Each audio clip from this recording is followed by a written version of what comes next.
guys, it's Drexel here with Black Hollywood Live's Political Culture. On today's show, we are talking the non-Trump and Sanders debate from last week. We've got Gary Johnson and the Libertarian Party's big shebang last weekend in Orlando, Florida.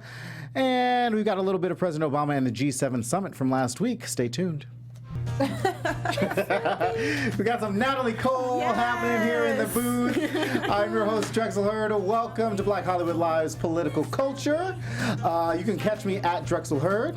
Hey, you can find me on Twitter at Hey It's Lay. Hey guys, you can find me at B Sorrells. We started this show with some Natalie Cole singing This Will Be Because Our B Hey, honeybee. gets married or engagement party this weekend. Yes, and married next year. And married next year. So I think This Will Be is one of your wedding songs, one of your engagement songs. So apparently she has this long list of songs that she was like, well, I don't know which one to choose from. And a long guest list. And then she said, well, you should do Bruno Mars or Natalie Cole. And I was like, how can I choose between Bruno Mars and Natalie Cole? Like, obviously Natalie Cole is classic. Natalie Cole is classic and trumps Bruno Mars anytime. Welcome to the show, guys. Lots happened over the last week. You guys have a good Memorial Day? We did. It's a very patriotic weekend. Yeah, you worked this weekend? I was just at home, not cleaning, watching TV, seeing everybody with good barbecue, and getting jealous of that. I did a little barbecuing this weekend, and you know, I could throw down now. Oh, can you? I know. Don't let it fool you. Don't let it fool you. And obviously the candidates on the trail this weekend. I know Bernie Sanders was at a memorial, and then he went to the game last night. Hillary Clinton was in Chippewa, New York, as she does annually, kind of walking through the parade, and then Donald Trump was being Donald Trump as usual. As usual. I think he was kind of doing a vet thing this weekend, which was really cool. And then he ended up having a very crazy day-to-day talking about veterans. But we're not going to talk about that until a little bit later. Maybe we'll get to that. But let's talk about what happened last week. So Bernie Sanders, Donald Trump.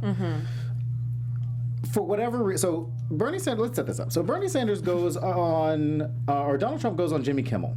Jimmy Kimmel asks him this random question like, hey, why don't you, Hillary Clinton didn't debate Bernie Sanders, why don't you debate Bernie Sanders?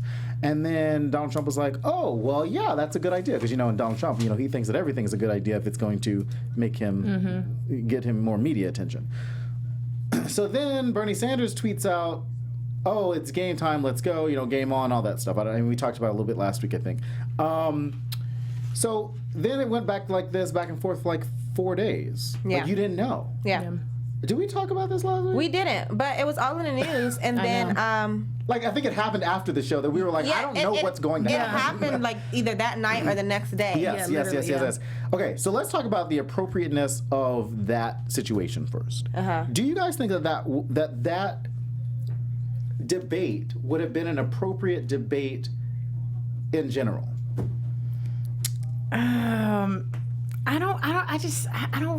Honestly, it's really hard to tell and really hard to call just because of the simple fact that, like we've always talked about, is that Trump, you just never know what's going to come out of his mouth. You know what I mean? And so during the debate with Bernie and just them going back and forth, I really wouldn't know what to expect between them two, I mean, so I actually kind of agreed with Donald when he made the comment because, he called Bernie out, then Bernie accepted, then Donald came back and was just like, no, I'll wait until Hillary becomes the nominee, or he said something of that nature, and I was like, that makes sense. But you shouldn't have called him out in the first place if you had no intention on debating him. But he didn't. Jimmy Kimmel did.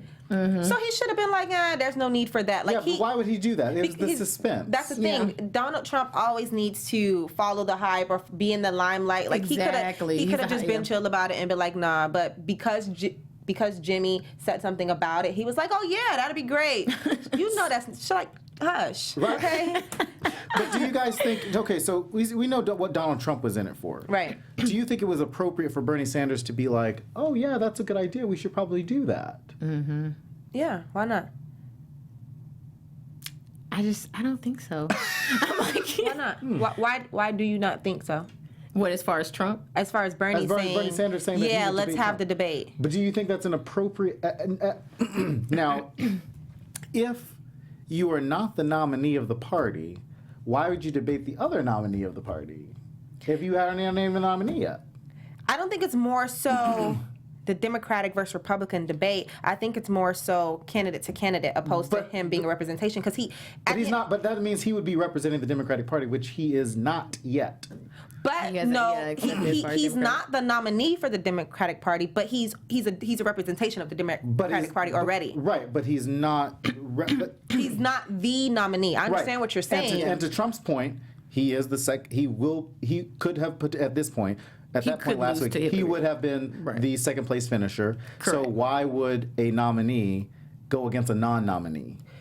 Which brings me back to the point of when he should have just been like, nah, like, why should I, like, at that point, it would be a waste of time. When it was called out, he should have said, no. Donald Trump? Yeah, Donald Trump should have just said, what's the point of me debating him? Here's the thing with Donald Trump. Any chance he's going to get to where he can have, like you said, the limelight or any opportunity, he's going to seize that. And so I'm not surprised at the fact that he kept, you know what I mean, that he accepted. But for Bernie, it's kind of just But he didn't really accept it. He said, I'll do it for charity. So that should have been and I think that's what was really disappointing last week, among other things, because, and that goes back to something we always talk about in this show, where we talk about the, where people are just kind of told things and they have hope that things are going to happen. And like these Bernie supporters, that was what they were hoping for, the big enchilada, this throw Bernie into the limelight with Donald Trump debate.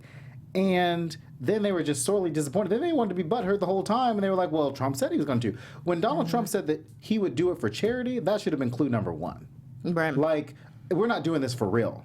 We're doing this for charity. And it's not really good. And he certainly wasn't going to count that as a debate. He was going to count that as like a celebrity death match. But that's what I'm saying. So that's why it was okay for Bernie to say. But Bernie would have taken it as a debate. And it doesn't matter what he would have taken it out, because in his mind he's going to be the next president. So like in his mind, yeah. But that's his reality. So he might have taken it as like. Well, let me rephrase that. Do you think it's appropriate for a candidate like Bernie Sanders to be putting his supporters in that position of thinking like that? Of thinking like what? Of thinking like, oh, like this is gonna matter. Or basically saying it's still a chance. It's still a chance it's going to change things. Here's the thing, and then it's so funny about that because I seen a tweet, and it was after the basketball game, obviously, when Golden State's going. And I don't know if you've seen the Bernie Sanders tweet, and he was just kind of like, wow, Golden State, last week was down one, all from one, and he's like, and now they're basically like the underdog. He's like, I love that, and he was kind of like pointing at the fact that he was kind of like pointing at the fact like that he's the underdog. It's still a chance for me, you know what I mean? And so, except they weren't the underdog. Yeah, we're just gonna let Bernie talk. But I really, like I said, he's holding on to that false hope that we've talked about these last couple of weeks. You guys are such haters.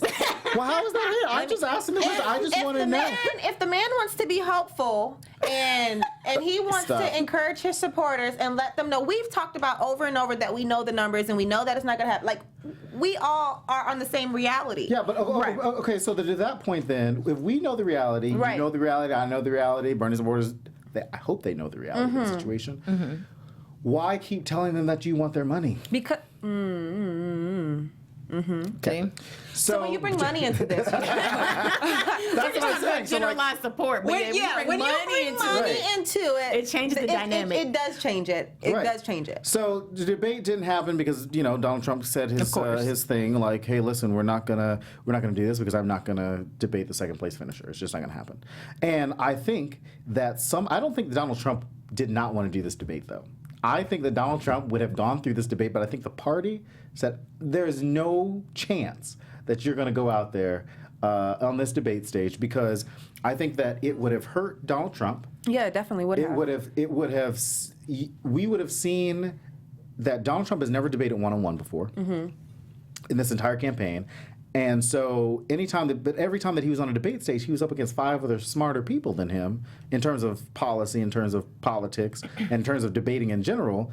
And one-on-one, he can't dodge those policy questions. Mm-hmm. And now he would have had, and I think he would have been underprepared for a debate like this, somebody who's been saying the same thing over and over in terms of policy. And so that was a smart move by the RNC to probably say, listen, here's what you would have been up against, and this will hurt you more than you think that it's going to hurt Hillary Clinton. They really just didn't want to have another donkey moment with him, because had him and Bernie had the debate or whatever, differences they would have talked about, whatever conversation they would have had, it would have just made him look more like a donkey, because anytime he opens his mouth or he speaks, he says something stupid. And think of just the Donald Trump news today, like, they had the big controversy about whether or not veterans were he didn't do the Fox News debate back in March or February.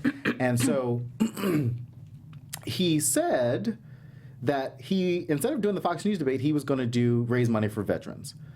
So then everybody's like, where's the money? Right. Where's the money, Trump? We're still looking. I think I'm still looking for, I'm not a veteran, but like everybody's still looking for this money. Yeah. He said he raised at the time, I think he said he raised like $5.1 million or something astronomical, which is great.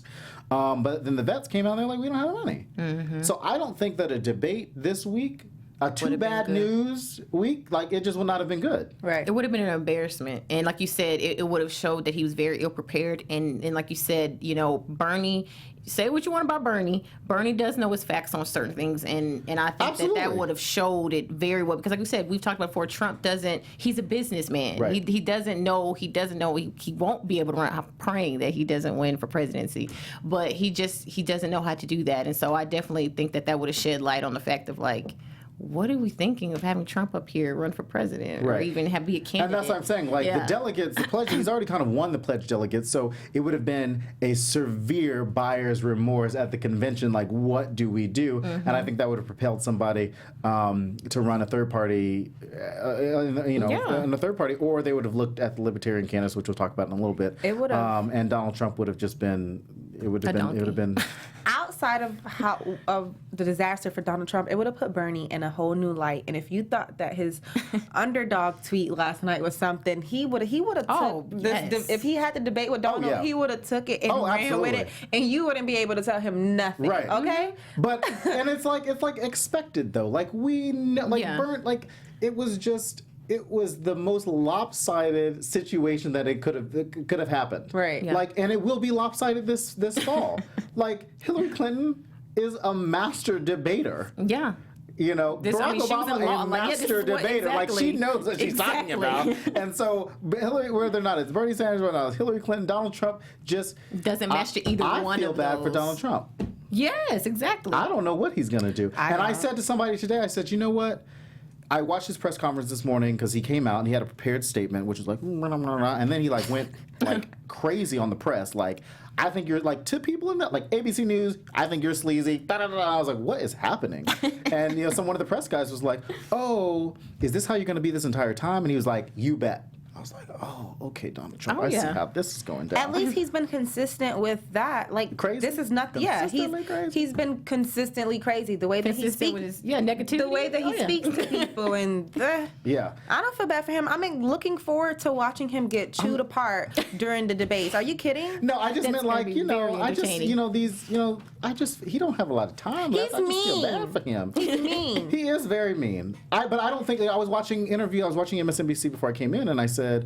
And I was watching old interviews with him in 2000, 1999, just 90s interviews, and he just seemed like a genuinely nice person. Nicer person. Yeah. Like he's not Simon Cowell. Like this persona, this TV persona that we're seeing now is not what we see on The Apprentice. It's not what we've seen in past stuff. So it's very odd to me that this is the Donald Trump that we're getting right now, or unless it was already always there. I was going to say it could be that he was already. How when someone gets a little bit of power, they start to change, or their head gets big, and I think there's a couple of candidates like that on this trail right now. So that's just that.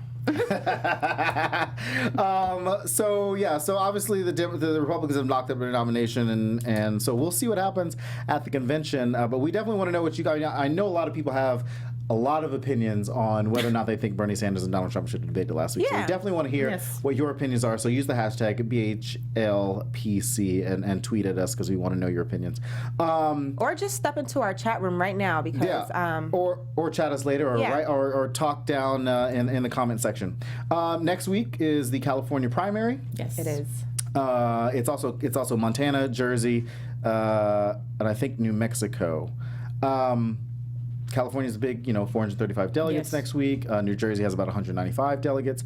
Today, so last week we saw a poll. It was a public policy poll done here in California where Bernie Sanders was like neck and neck with Hillary Clinton. It was like dead heat. That's all I heard know it was last split week. in the middle. That's all I heard last week. Yeah. Then today, a poll came out where Hillary Clinton's up 13 points.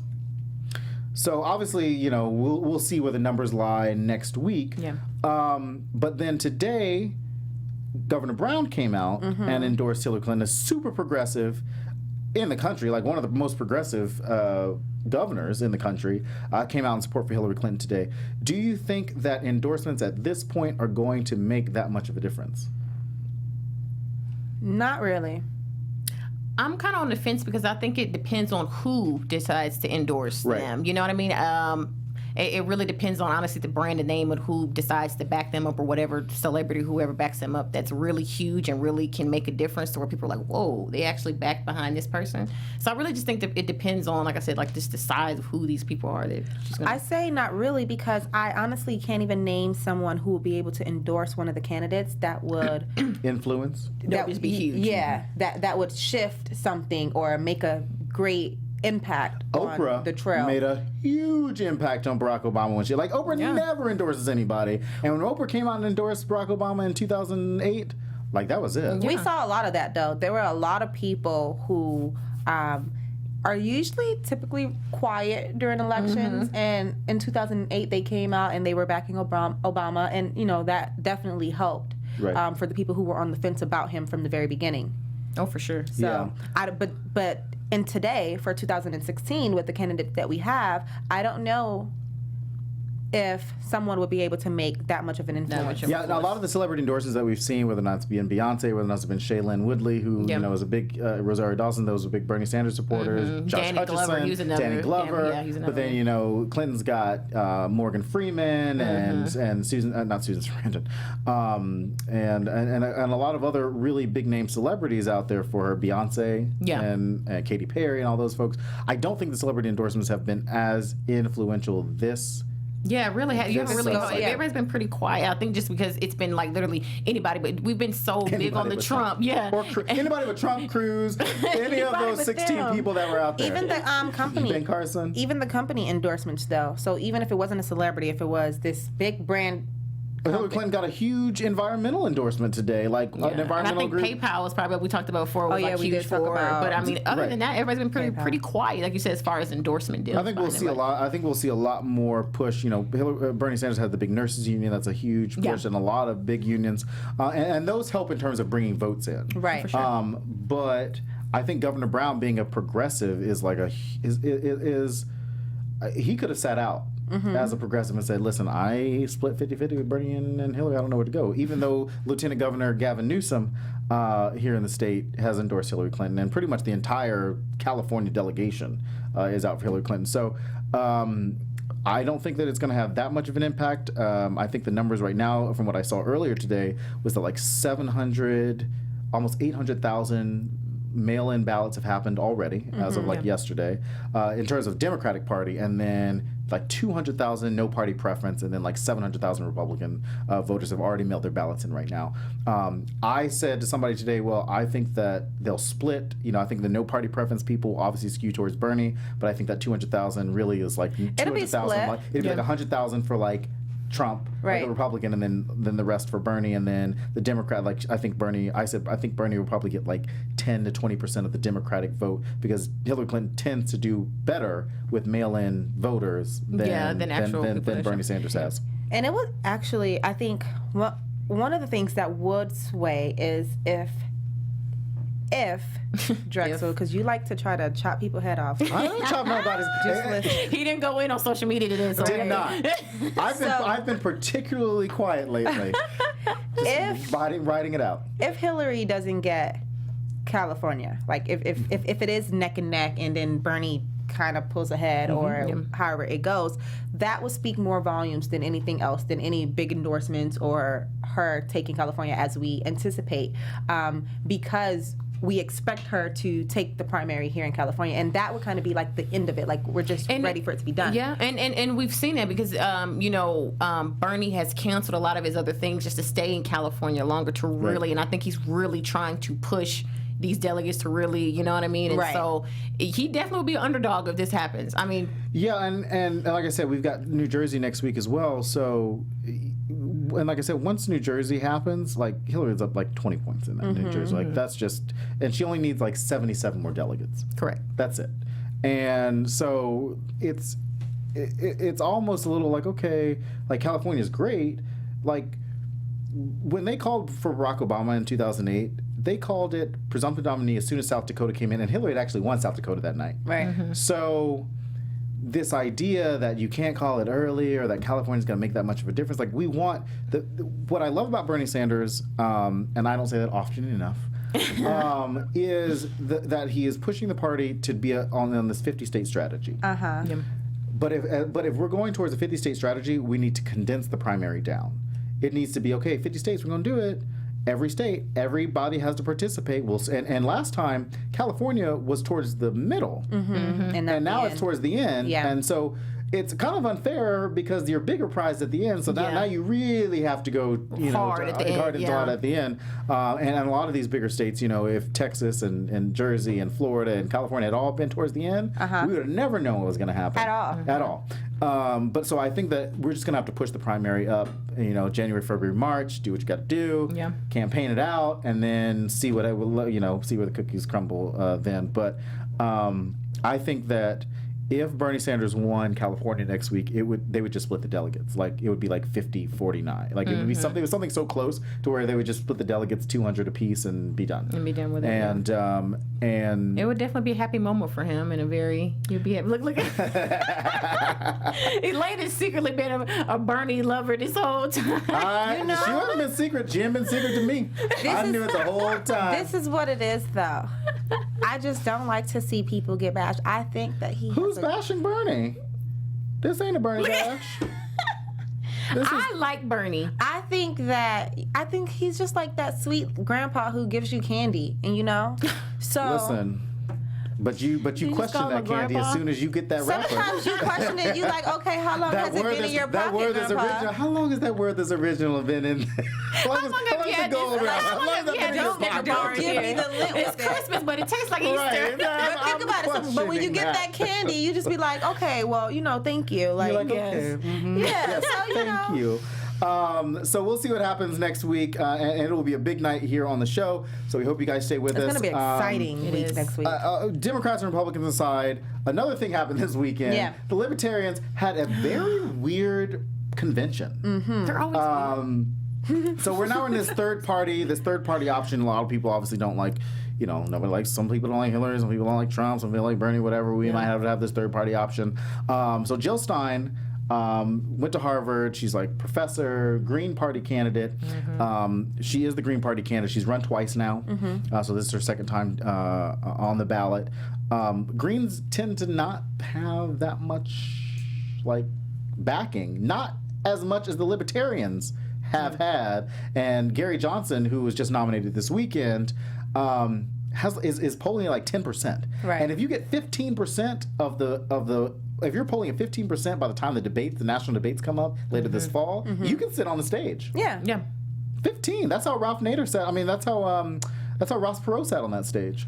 And I mean, I guess the question is that basically they have a lot of, is it too late, I guess is my question, for them to have, this third party person come in and people have to, get to know this person and if they feel like they're good enough to be voted for. So I think that's what that comes down to, is just is this person even, are they going to be qualified enough? Do we have enough time for them to even promote themselves and for people to get to really know who they are, so. Well, I think with Gary Johnson, he was a governor. He was the governor of, what was that?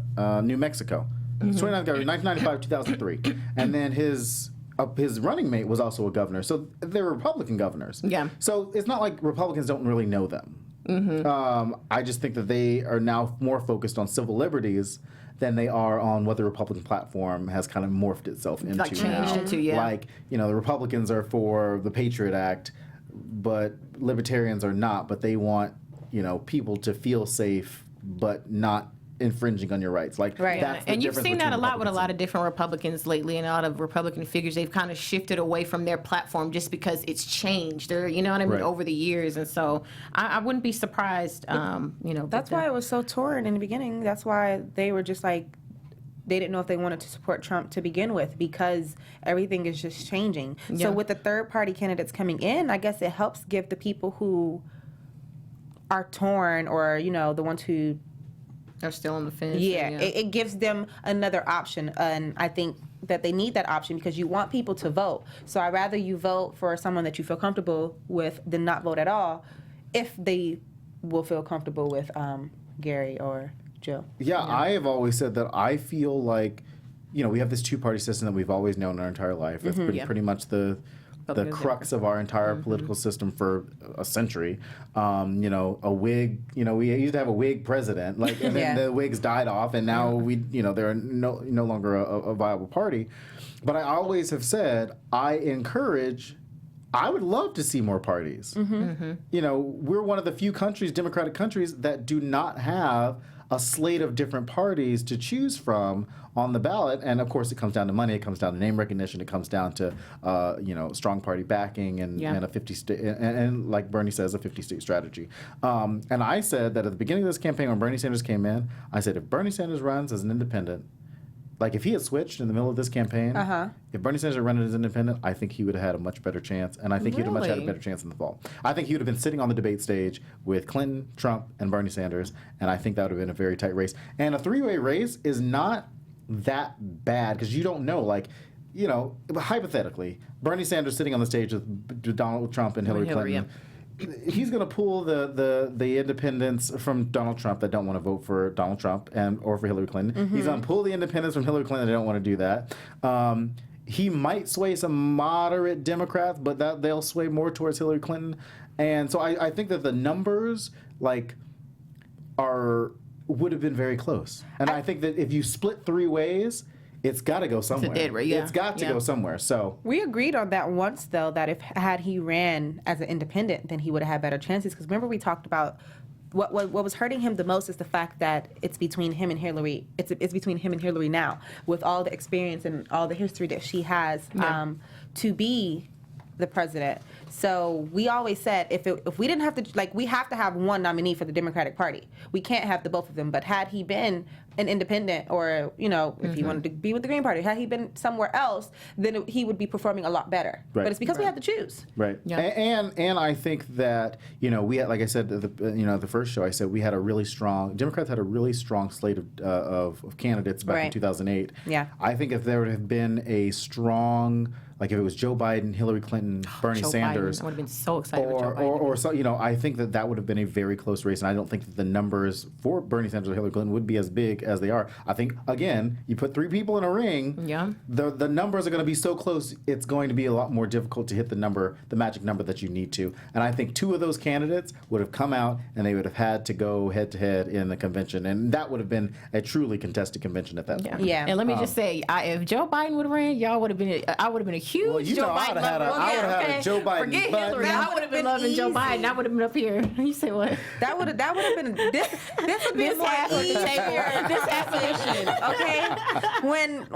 When he actually made the statement that he wasn't running, my heart it did. I was a little heavy, but I understood. But I also it would have been a very good race for Democrats. Yeah. And not Joe Biden and Hillary Clinton, they think somewhat alike in terms of diplomacy, and I think they're close enough to where it would have been a tough choice for Democrats and the party to have to choose between the sitting vice president and a former first lady, first senator, senator from New York, Secretary of State, people who had a very successful career in all three of those situations. So we'll see what happens with Gary Johnson and Jill Stein, and hopefully, I don't know. We'll see what happens if Gary Johnson can make the debate stage. I think it will be very interesting because it's basically two Republicans against Hillary Clinton Right. is sitting on the stage. And I know we talked about it the last episode where you're saying you think it's impossible or you don't see it happening for Bernie or for people to write in or pencil in Bernie's name. Right. That we don't see that really happening, which, I mean, I don't know. That's impossible. You just can't write in. Not enough people can't write somebody in. I mean, look at the numbers. I mean, there were 67 million people that voted for Barack Obama, and it's just like there's not enough people. It's just the numbers wouldn't make. Yeah, it just wouldn't. If Bernie's only pulling independent candidates right now at like less than 10 million people, 10 million people, how is he going to get up to 67? I'm still curious to how many people will actually write him in. Like, I want to know. Like, it's already been going people through write in. People write in a whole bunch of names though. Mickey Mouse. People write in Mr. T. People write in, just names. The Greens actually have their convention August 4th through the 7th in Houston. Yes. Maybe you can go see them. Maybe you can go see him. So we'll see what happens. And obviously, like I said, we'll have a big big night next week here, closing out the Democratic primary. Last week, President Obama was in China. Yeah. No, he was in Japan. He was in Japan last week. Yes. With the G7. For the record, this past week, there was the G7 summit, and that's an annual summit. So this was the 42nd summit that we've had, and basically, what ended up happening is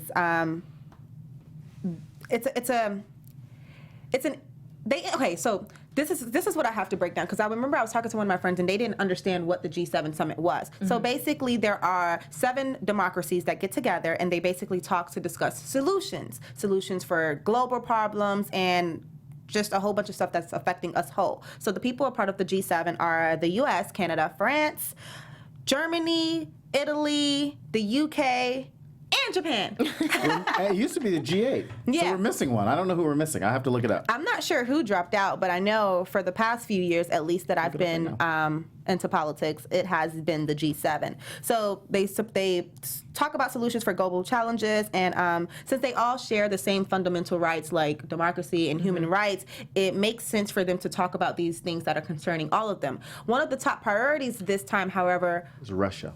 Russia used to be a part of it? Russia got suspended from the G8. That's why they're not on the G7. I'm just looking it up right now. I'm just trying to fill y'all in, trying to keep everybody educated. Right. One of the main things that they were discussing this past week was the fact that there was this sea. What was it? The South China Sea. Yeah. And people wanted territory over in that sea. So China, instead of talking about it and trying to settle differences, they decided that they were just going to build their own islands on that sea. So that caused a lot of problems within all of the countries. So they built their sea. They built their islands there, and they were just like, so what? You can have come and see me about it. Basically, like. Those are fighting words. Stop it. Those are fighting words. So at the G7 summit, they all agreed that stopping China was a priority. And we don't know what's going to happen with that really, because it just might cause more tension. But the reason that China's aggression is so important for us to talk about and for you to know is because while they were in Japan for the summit, Obama also went to Hiroshima. I have problems. I know we were talking about that before the studio, before the show. We had a debate about what the appropriate way to say this I literally settled on a way to say it, and I just went blank. Just mesh them together. Yeah. So he went to that Japanese city. And it was history because he was the first sitting U.S. president to visit Hiroshima. To visit there. Hiroshima. Where there was a nuclear bomb. Yeah. So in World War II, there was a nuclear bomb that we sent over there. So he's the first U.S. sitting president to go there. So the conflict with that became, is he going to go to apologize or is he going to say sorry? And I know there was a lot of debate about that. And he didn't want to say sorry. He didn't want to apologize, but he did say that the new plan is to just say no to nuclear bombs and nuclear weapons. Yeah, I mean, we've been on this nuclear proliferation, kick for years. And there's a lot of countries that just do not want to give up their nuclear weapons. I was going to say, they don't. They're going to hold on to those weapons. And when I say a lot of countries, I really mean the United States. Mm-hmm. Oh, yeah. The United States is not, we are not giving up our arsenal. We'll take yours. I was just about to say that. But we're not going to give you what we got. Because you know ours are good. But that caused conflict. So the fact that he went there to like get the international community to just say no to nuclear weapons and nuclear bombs, people were like, well, you might as well just said sorry, because that's what it sounded like you were saying. And they didn't feel like he should have said those words, or he should have been that, I guess, sympathetic.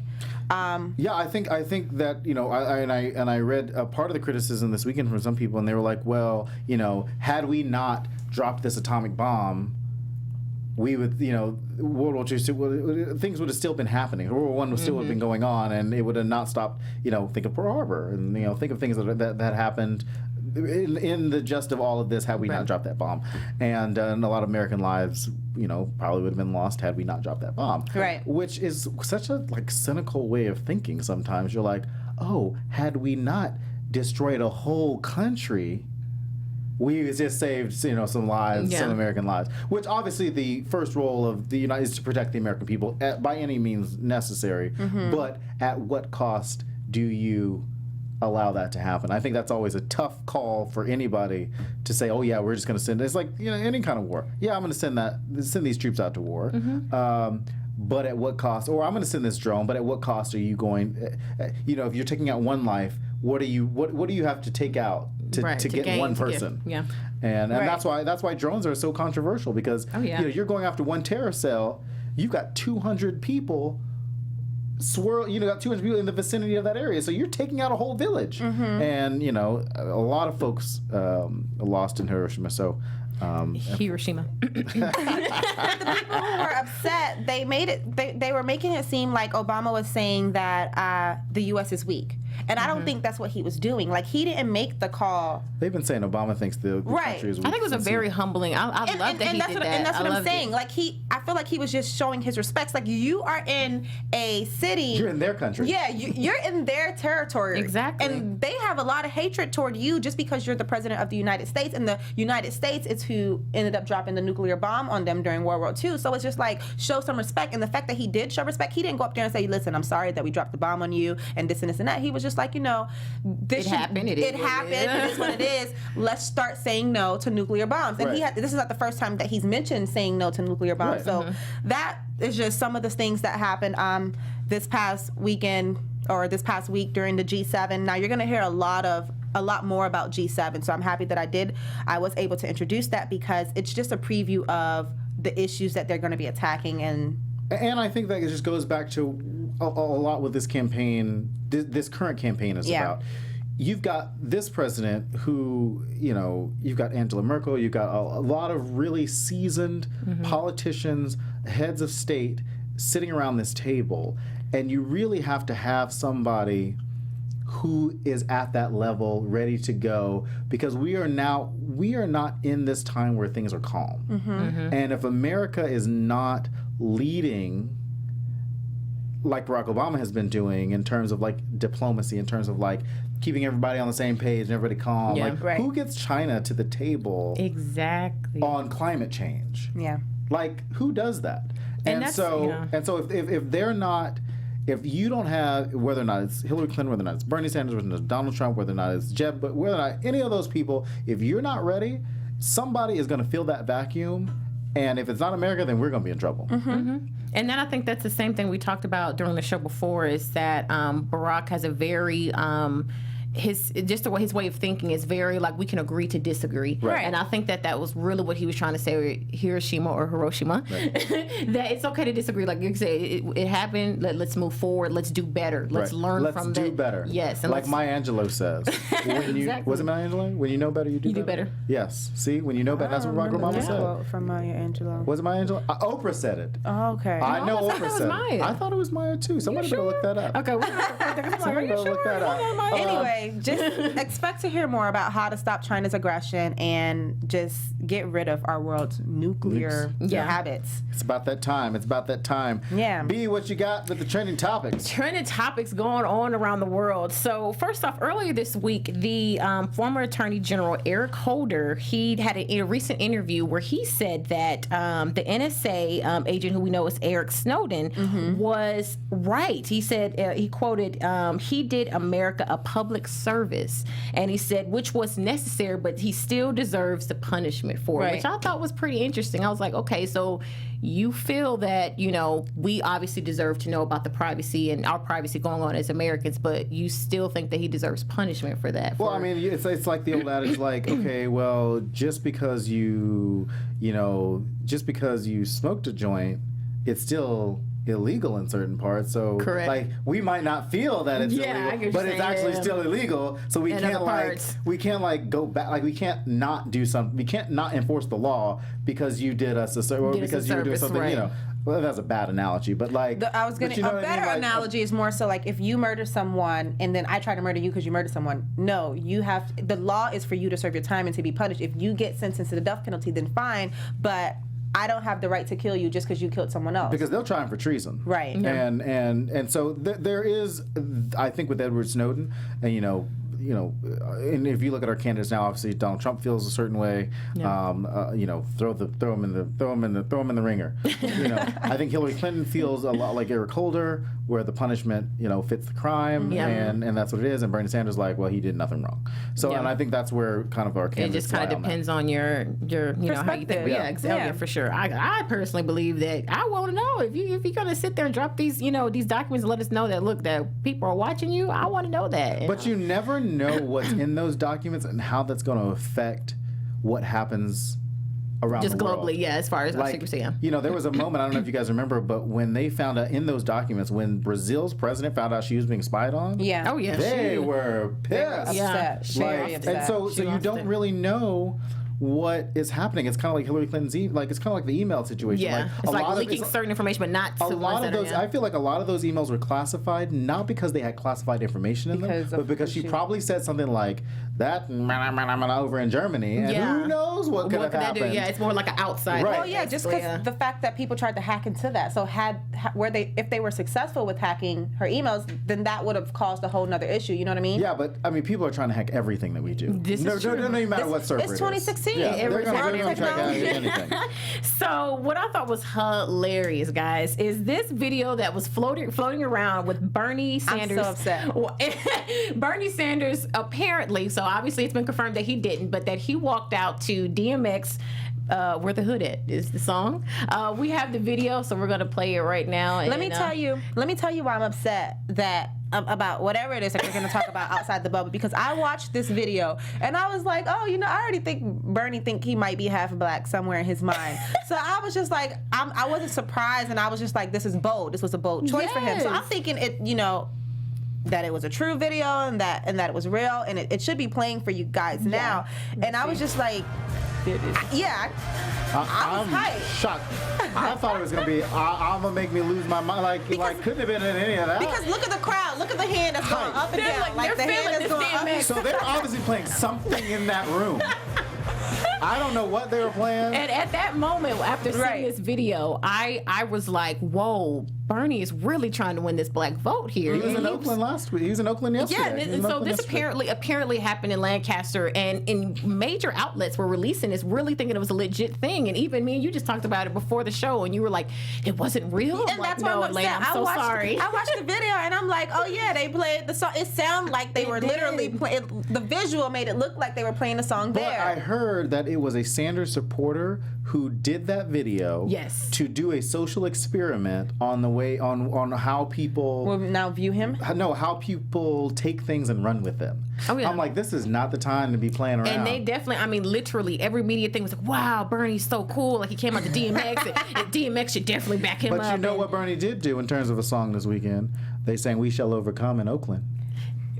You know what? Go on to the gorilla, girl. Go on to the gorilla. I know, I'm saying this is true. That is a true story. They were singing "We Shall Overcome" in Oakland. I'm not making that up. I'm not making that up. I wish I was, but I'm not. No, but so his assistant, Simone D. Sanders, she came out with a tweet and said, never thought I'd have to say this, but no, Bernie Sanders did not walk out to DMX song in Lancaster earlier this week. He actually came out with thunderous applause, and there was no DMX. But why the hand, though? How you gonna thunderous applause which is like, okay, if the hand... He was high. Bernie. Oh, that's what it was. Okay, now it wasn't "We Shall Overcome." You need to be stuck. And it wasn't, what's DMX song? Where the Hood, See, that goes with it. That goes with it. I I just thought that I was going to give Bernie some cool points, but it's It would okay, have been better Bernie. if he'd have just brought DMX out with him.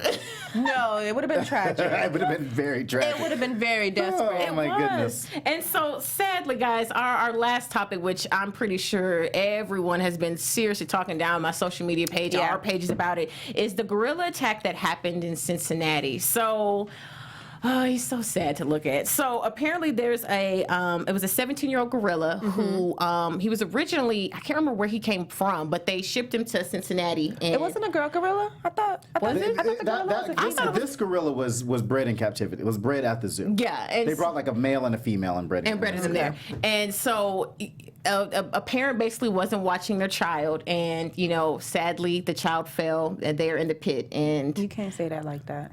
okay, well, I was going to get to the fact that she was definitely not watching her child, though, because there's no way that you are not able to watch your child go to all the way to the gorilla pit in the zoo. That is a good debate. I don't know. I don't know the parent, so I don't know. You can't say that like that, though. What? That it was You can't say that the parent wasn't watching her child because we have no visual on the parent and what the parent was Listen, doing. Here's the thing, though. Yes, this is true. But here's the thing, though. I personally look at it as measurement. It's a difference between if you're at a grocery store and your kid just kind of wanders off. You're all over. But when it comes to the zoo and you're literally in the chaos of it, basically like a zoo or an amusement park, and you're passing huge animals, there's no reason why you should be turning around and be like, oh, where's my kid at? Oh my gosh. Well, because- But the gorilla was so far down. How are you gonna be like, where's my kid at? Right, Like, but so the gorilla was down in the how pit. did you not see that your kid walked all the way to the edge and fell Cracked over? his head on the daggum So ground. apparently the parents were parents of 5, and I don't know if it was the All mom. 5 of them are there. Listen, I'm saying we don't know if all 5 children were there. so and we can't say that's that. what I'm saying.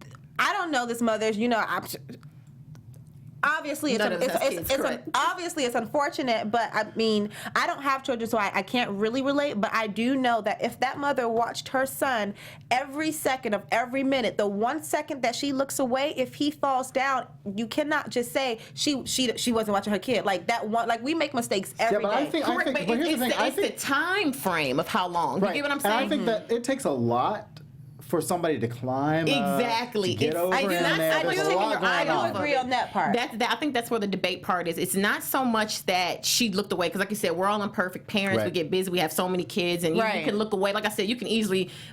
My nieces run down the grocery aisle plenty of times. I mean, you know, but where you've had the time frame to where this kid was able to crawl away, get to the gorilla, and then basically just Down. hop over And that poor fall all gorilla, the way. that gorilla looked at him for about a minute. Like, I don't know what to do with but this. the I don't gorilla know what was to do with this kid. she was showing a very mothering was a instinct. guy. It was a male. Yeah, It was a male naturally. Well, I thought it was a. I thought it was a girl. I mean, I don't remember. I don't It was a remember the silverback, it was a gender. male gorilla. Oh, okay. I thought it was a girl. But I mean, okay, so I did watch the video clip, and two things. I'm curious to know. I've never been to that zoo, so I'm Yeah. curious to know the setup. Like, are there barricades and whatnot? Like, just Right, to to be where able to it's take a protect- tour to see how it happened. There is. Because It's down there. You saw the gates and yeah, see, I missed that. I didn't Yeah. see that. But the second thing is when I watched the video, I did catch moments of Harabe Yeah, I know her. Harambe. the gorilla and the gorilla's name. I caught clips of it being very nurturing and protecting it and putting the kid Yeah. behind it. But I also saw the clips when when the gorilla was trying to travel and was dragging the kid by Right. 1 foot through the water. And they could not, you know, I think from the zoo's perspective, they did not have time. They did not have time to tranquilize the gorilla, and I think they made what the best decision they could at the time that they needed to protect the child. Because had a child died, it would have been far worse. I don't know. I mean, I think that the perception would have been had a child died, it would have been far worse than had a gorilla died, and so. That's a tough call to have to make. Like It's like I just think it's like the drone call. It is, but I just think it's unfortunate more so because it's just like they killed a gorilla for being a gorilla. You know what I mean? You're already in Right. captivity. Right. It's like Can't gorillas go aren't meant to. nowhere. Yeah, you can't go nowhere. I will so- tell you this though. Yeah. When I found out that baby was black, I was That is so true. disappointed. Okay. Yes, that is true though. I said, wait a minute now. You don't have to go there. Now, yes, during social media, they did not know the child was I had no idea. African I did not American. even know this whole which story is happened stupid. all day. Which is the first time I watched the video, I can tell that the child was black. I couldn't even see anything. But that had nothing to do with the child falling into the No, gorilla that pit has and the nothing to do. gorilla I'm sure dying. people- I'm sure people were like- I'm sure whether people the get turned, whether like- the child was white or black, we But I have was different like- parenting. You're right. No. That has. I'm just like, come on. You know. I mean, dang. It was another loss for us. It was. I'm gonna be. It really was. And you said that, but well, I don't want to talk about them before the DC. Well, okay. Well, so that's all the trending topics going on around the world outside the bubble. we definitely want to know your feelings on the gorilla, and we definitely want to know your feelings on Edward Snowden, Donald Trump, Bernie Sanders. Make sure to follow us on Twitter at BHL Polyculture. Yes. Use the hashtag BHLPC. We'll see you guys next week with the primary, the California primary, and everything else. Closing out the Democratic primary. You can follow me at Drexel Heard. You can follow me at Hey Slate, and please share your thoughts about this whole gorilla thing. Yes, and mine is at B Sorrells, and yes, please follow us at our other page as well. And we'll see you all next week. See you next week. Bye. From executives Keven Undergaro, Dario Kristen, Tiana Hobson, and the entire BHL staff, we would like to thank you for supporting Black Hollywood Live, the first online broadcast network dedicated to African American entertainment. For questions and comments, contact us. info@blackhollywoodlive.com. Like us on Facebook, tweet us, or Instagram us at BHL Online. And I am the official voice of Black Hollywood Live, Scipio. Instagram me at KingXOBay. Thanks for tuning in. Oh my God. The views expressed here are those of the host only and do not necessarily reflect the views of BHL or its owners or principals.